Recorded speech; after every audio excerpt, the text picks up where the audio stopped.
Hey friends, if you want to know how you can download the Microsoft Visual C++ redistributable package into your Windows, then please watch this video and I am going to show you on how we can do that.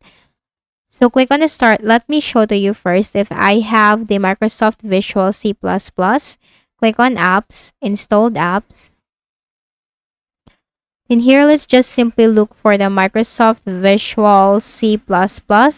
Now I have here in my Windows, so I am going to share it to you on how you can install that.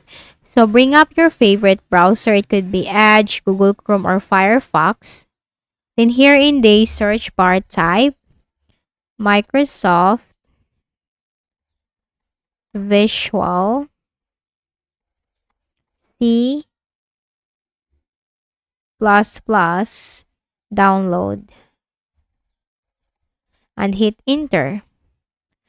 And you'll find this first option from learn.microsoft.com, Microsoft Visual C++ redistributable latest supported downloads. Click on that.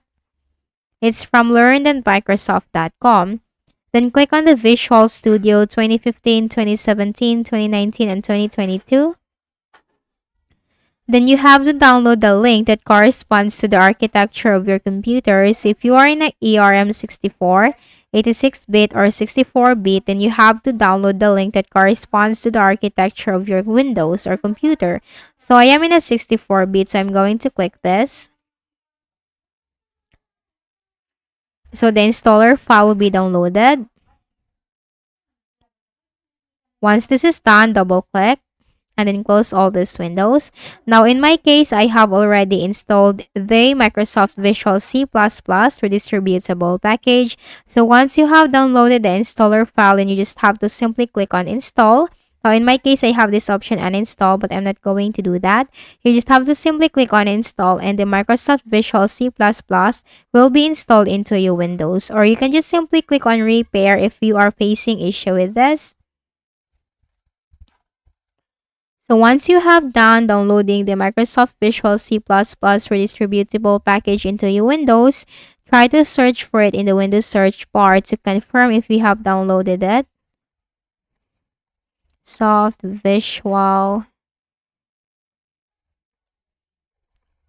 Or if this is cannot be seen, or if it can't be seen on the Windows search bar, just simply click on the start button, go to settings. On the left pane, click on apps, installed apps. Then here you just need to look for the Microsoft Visual C++ redistributable package downloaded into your Windows. So this is how you can do it. I hope this video helped you. Please do not forget to hit the like button and please also subscribe to the channel. Thank you for watching this video and have a nice day.